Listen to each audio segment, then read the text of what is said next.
Welcome back to the AI Ripple Effect podcast, everybody.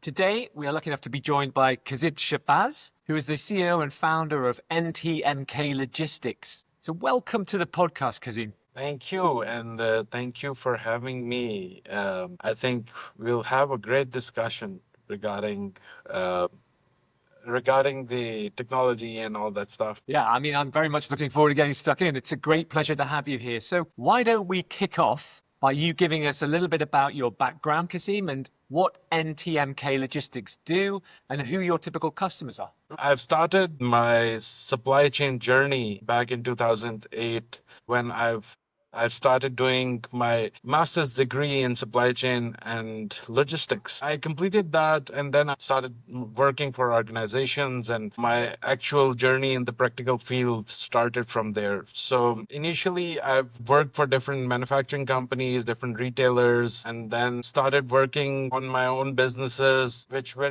didn't went well, and then going back to starting some of the job stuff, and then getting back into the business. So initially, I would say that I've started like experiencing all the areas of supply chain. So I've worked in starting from the reporting and analysis part. Then I went into warehousing, inventory management and warehousing, and then Right. into the procurement and logistics area. So when I have completed my journey through all the areas of supply chain, then started looking for multiple organization where I can excel and explore different opportunities. So I came across the opportunity to join Walmart, and I joined Walmart back in 2011 or 2012 and started working with them. And I think it was one of the best organizations I've worked, and I've mentioned it in some other podcasts as well, that it is one of the best experience I have ever had in terms of like cultural experience, in terms of how different person in the organization or people who are attached to you in the organization, they encourage you to do more. They encourage you in terms of growth, in terms of career, and in terms of your personal development. So I've learned from it a lot, and then I came across few very good mentors there who actually shaped me what I am today. I was lucky that I found that on the early stage, Right. like good mentors, which actually shaped my journey. I started as a replenishment analyst. So we were majorly looking into the US side and making sure that all the inventory flows correctly, our suppliers are fulfilling their quantities and sending them, and making sure everything is aligned with the logistics and delivering it finally to the stores and from stores to the customers. So we were handling everything from the origin markets to the destination markets. When I joined there as an analyst, and then when I left that organization, I was manager demand planning and forecasting specifically. So I was doing a lot of stuff related to number data crunching and forecasting and how the demand will play in future and all that stuff. If you look at it, it has a lot of significance in the logistic area and specifically in the AI side nowadays as well, where you would like to predict the future. So once I left that organization, I started my own business. Didn't went well, although it was going fine, but it was not according to my expectations. So I basically ran those businesses for almost like 3 to 4 years. And just when the pandemic was starting initially in 2020, a lot of projects I was doing in business or either in terms of consultancy, those projects shut down because of this pandemic thing. I just realigned myself. I took like 1 month or 2 month time, and then I realigned myself, and then I've started working in the online industry. So I use multiple platforms to work in the online industry, work with a lot of e-commerce businesses. Basically, a lot of business owners, small and medium enterprise business owner, they were not able to optimize their inventories, optimize their flows, building the processes. As I was mentioning, how to do the demand planning, forecasting, reordering, coordination with the suppliers, how managing the logistics and the warehouse, and when to send, how much to send.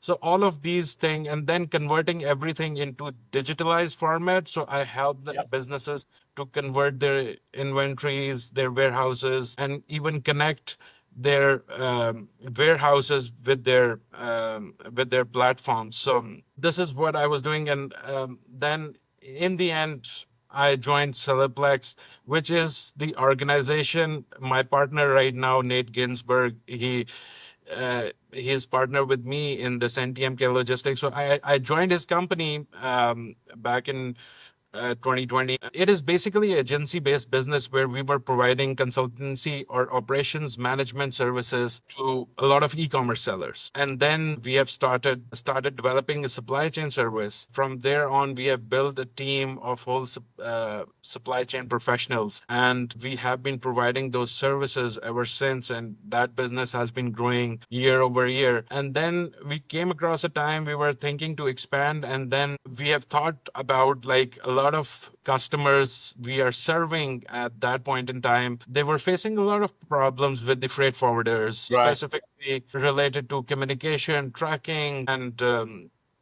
network pricing, all of these issues they were facing. And we thought that we can fill up those gaps. And we have experienced that ourselves because we have been procuring these services for our clients. Right. So we're thinking that if we can fill those gaps, we might be able to tap into this industry. So then we have started from a trial run back in 2020 to the trial run in logistics. And then ever since, it's the history now, and we are in our third year, almost completing our third year now, and we are growing ever since. Just to tell you that this NTMK Logistics, it's basically the core values and the philosophy we have in our organization and for our customers. So N stands for networking, T stands for transparency, M for market intel, and K for kindness. So this is basically the philosophy we have for Amazing. NTMK Logistics. Fantastic. And who are your typical customers then, Kazim? Right. So our typical customers are e-commerce and retailers. So Okay. we have it's there, including my partner. So it's there in our DNA. We have been doing it over like we started this company, which I was mentioning before, back in 2016-17. My partner have started. So before that, he was also in the online industry, so he have a lot of experience, more than a decade of experience. And then I have this experience of 5-6 years into this online industry and helping a lot of customers. So it's there in our DNA. And before that, I was in the retail sector, so I have a lot of knowledge about that as well. So Okay. our primary customers are right now 70 to 80% are e-commerce and retail. Got it. Got it. Okay, that's amazing. Thanks very much. Great backstory and overview. So across your large experience and looking at the market in general, what are the key trends that you're seeing, Kazim, across the market, whether it's the labor market, drives for efficiency, optimization, visibility, tariffs? What are you seeing as those key trends? All right. So I would say that it started with what we are doing up to some extent, and obviously then the technology will take over some part of it. So one trend which I have seen that to go for the cost cutting or on the lower down your cost. So a lot of people were doing outsourcing before. So they were shifting jobs to the less expensive countries, and then developing a network there and try to resolve this issue, get them trained. I know there are a few problems that can be possible, but if you have trained well and if everything is going according to what you have planned, then you can actually lower down the cost. But obviously, if you have any task which repeats again and again, so obviously you can automate those tasks. Just like, for example, these call centers. So back in time, there were a lot of outsourcing there. But now, as the technology is taking over, a lot of these call centers are now replaced by the AI. So now technology is taking its part into this area. But I still think that there is still a time where it is a transition time where we will be shifting or using a hybrid kind of model. With outsource and technology, it means to still leverage both sides, so augmented outsourcing essentially. Yes, because we have been doing this stuff, like we have our employees in multiple countries, and we have been operating remotely as well. So obviously all these back office tasks, all these tasks which are not related to very high decision making. So we can like have that in the back office and lower the cost and pass those saving to the customers. This is one of the thing which we have been doing operationally, and I think with our current customers it has been pretty successful. We try to stay lean and try to optimize the cost. Got it. And are you seeing, you obviously seen that within your business, but are you seeing many of your competitors or similar organizations doing a similar approach, or do you think it's a whole spectrum across the market? Okay, so I think now the trend have started in last 1 or 2 years. I know that there are a lot of news about the scams, specifically if we talk about the trucking industry in US. So you might have heard about the news that there are a lot of scam happening and cargo hijack and this and that. And a lot of these companies has been operating overseas. Their major employees or their employees are overseas. I do know that those problems are there, and the US government is working on that to rectify that problem. But Yep. still, if you work properly with the hybrid kind of model where you have the presence in the US, you have the customer facing there and you have your presence there, and then you have the back office operation. So as I mentioned, the kind of hybrid model that do works. I have seen a lot of people have started doing that in terms of trucking in US, where they have been running their back office, or they have been running their even the whole brokerage through multiple countries. But on the other side, we did hired a consultant. We were trying to get that how, because we were growing pretty organically. So we have hired him to see how we can further expand our business. And he suggested us to have a presence within US. So Right. and that's what we are doing, and increasing our presence within US in terms of our employees and hiring. And as I mentioned, that it's easier to get into the trucking industry. That's why a lot of these scams are happening. But Right. it's not very easy to get into the freight forwarding or international logistic industry. So you might not see a lot of scam on the international side. And then there is, you need to be like part of certain networks, you need to build the credibility, you need to, all of that to have the clientele. So if you don't have that, generally a lot of customers, they don't come towards you. So yes, there is a trend there, but it's still in the transitioning phase or in the process phase. And I think after this will be a technology part. And that leads us nicely into the next question, which is with that within that environment and across logistics, what's your take on AI in logistics? And that's both from a positive element or whether it's a disruptive force.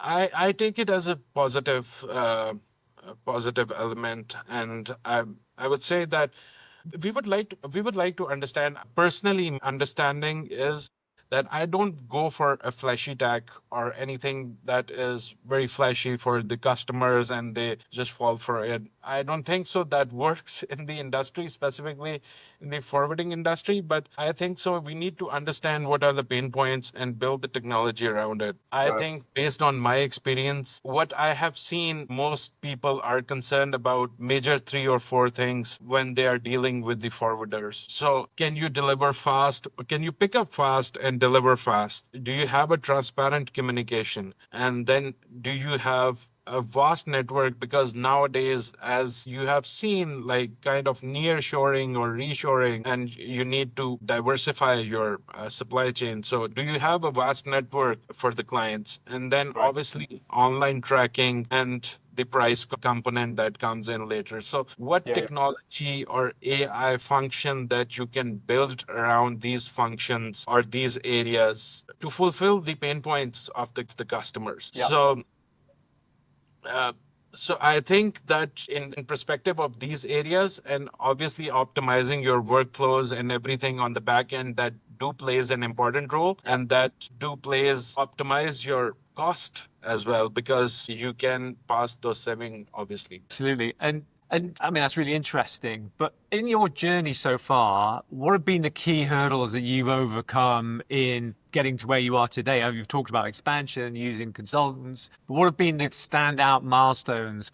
that you've encountered? Okay, so if we talk about like since the start, so we were thinking that we will able to materialize some of the customers we have been serving before in the e-commerce area. So we have started our journey by doing a trial run. That is, I would say, that was one of the very initial accomplishment that led us to building the organization then. So in the trial run, I was the only person who was doing that operationally, everything managing it myself. So we requested couple of our clients, and one of our clients agreed on giving us like a shipment for the trial run. Yeah.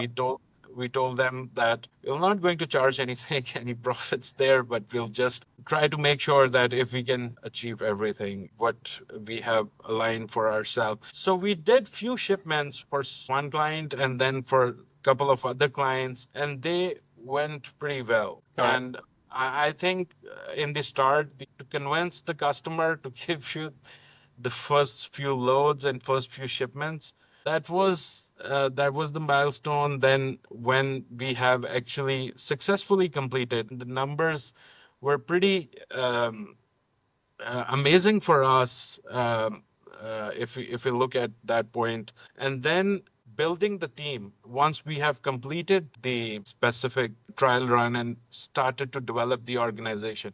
So I have experience of doing that 2 3 times before as well, building the organization from the scratch and building the team and kind of culture, which I was telling you that I took the inspiration from the Walmart culture and the culture and all that things.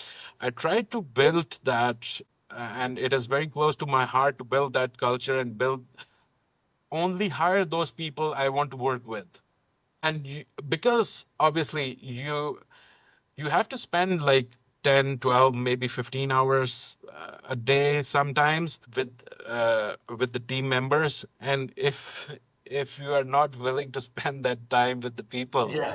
Sure. there is no point in hiring somebody. So Sure. build that culture. People are aligned with your vision, and they can grow with you. So It's great. Great the answer. organization was one of the biggest challenge because every organization have multiple steps, Yep. and still we are in the growing phase, and I Yep. think we have achieved few milestones. Yep. But the thing is that if when you are a single person organization or a single owner organization, and then you come towards building an initial team of like 4 or 5 people, and then you are building the organization hierarchical structure where you are hiring managers and VPs and then separating them into multiple departments. So, Yep. for example, on the tracking side or on the pricing side, and then on the destination and destination handling. So it's been a journey, and it's been a tough journey. It's interesting to hear that you've started from the ground up and you're building this system from the foundations upwards using a cultural focus that you gained from Walmart. But logistics and certainly freight forwarding are notorious for a lot of manual processes and that high touch point. How have you managed to tackle those, or are you still encountering some of those challenges in building your new organization? Yes, so we do have few challenges even right now, but initially when we have started, we were using like Google Sheets or Excel, as Right. a lot of freight forwarders they have been doing. So we have Yeah. initially started with that, even the booking process, and even within those Google Sheet, we tried to automate some of the processes, like to build the Google Forms and to Sure. try to get a standard results or standard kind of responses from the customers or the client end what they exactly want. So we try to automate a little bit in the start through from the manual processes, and then we were looking for some ERP software to implement and properly and reduce the human error, because we have found a lot of human errors in this Google Sheet. And then translating that data, when you are analyzing that data, you need to clean that data, and cleaning that data is a problem. So once we have started using ERP, we have used couple of ERPs. We have talked to a lot of organization. We have used one organization that didn't went well due to multiple reasons. And then we have finally shifted and researched again and finally shifted to the current system that we are using at the moment. ERP system. Yes. Okay, very good. And it's a kind of strategic partnership we have at the moment with the technology company that is doing all the backend stuff on the software part. And we have been building multiple functions through their help and through their team, whatever is required, whatever we need to automate in terms of reporting, in terms of bulk uploading, in terms of recently they have developed a function, this kind of AI function where they can just read through the emails and convert that email into the quotation format and quotation in the ERP, and then uh, you can actually look into it and then forward it to your employees, and obviously they can start working and follow the processes. But we are in the initial phase of implementing it, and obviously there are a lot of analytics, which is like the predictive analytics Yeah, uh, yeah. on which we are working with this Okay. company. And I ask this question often on my podcast, with the benefit of hindsight and your growth journey and going through those challenges, if you did have a time machine and you were able to go back 12 months, what would be the one thing you would do differently 12 months. Okay. or longer? If you've got a bigger problem out there you want to intercept with your time machine. Okay, so let me tell you one problem which I've faced and I've learned from it. Initially, when we found a success in the first year, we started expanding into multiple regions. And that was the fault. Because if you start expanding without learning about the area, region, and how things work in different regions, I think you won't be successful. You won't be Right. successful in that because you are trying to implement the strategies which were successful in the past that won't be applicable in some other region. We tried to expand into other multiple regions, and it didn't went well. We have took our time, analyzed everything, and now we are slowly started to penetrate into other regions, and now it is much more responsive and beneficial than we had that before, like when we were doing it just hiring people and trying to get more business. And if you're unable to understand that, just leave it on the local hires. So I don't think so that, yeah. Got it. Okay. And what are the plans currently for the next 12 months, for example, for NTMK? What are you looking to do growth-wise? Right. So as you know, that still there are a lot of discussion and news going on regarding the tariff stuff. So we Yeah. have been doing a lot of shipments from China, Far East Asia, Southeast Asia, and majorly from the Asian region into US and Canada. If you look at the tariff stuff, which disturbed our processes, and as I mentioned, people are trying to reshore or nearshore or relocate Sure. if that's not feasible for them. I think so that we are looking not think so. We are trying to diversify into multiple areas outside of China as well, outside of specific region where we have a lot of concentration. So we are trying to diversify. The other thing we are doing and we'll be working on more. So we recently received the domestic license for US trucking and operate domestically within US. So we do have the international license before for the international logistic. Now we have received the domestic license. So we are hiring and we are building our organization to expand domestically and provide full service where we are providing it as a one window solution Right. to third parties. So we're doing ourselves. So this is where we are focusing towards at the moment for next 1 to 2 years. Got it. Got it. That's great. Kazim, for the people out there, the folks listening and watching who are interested in finding out more about NTMK Logistics, where can they go? Okay, so we do have a website, NTMK Logistics. We do have a customer portal there. You can sign up for that portal. There will be a dedicated person that will be assigned to you, and you can have a direct communication with them. You can share your problem if you're trying to resolve any issues or you have been experiencing anything in the past. We'll try to give you a tailored solution. And you're on LinkedIn as well for Yes. those people who use LinkedIn. Okay, cool. I am on LinkedIn, Qasim Shahbaz. You can find me on LinkedIn. And then we do have an NTMK Logistics, active NTMK Logistics page on LinkedIn as well. Okay, awesome. I'll make sure that I include those links in the description of this podcast. So thank you very much, Kazim, for your insights and telling us more about NTMK today. That's really interesting. And thank you, everybody, again, for joining this episode of the AI Ripple Effect podcast. We will see you in the next episode. But for now, Kazim, thank you for joining. Thank you.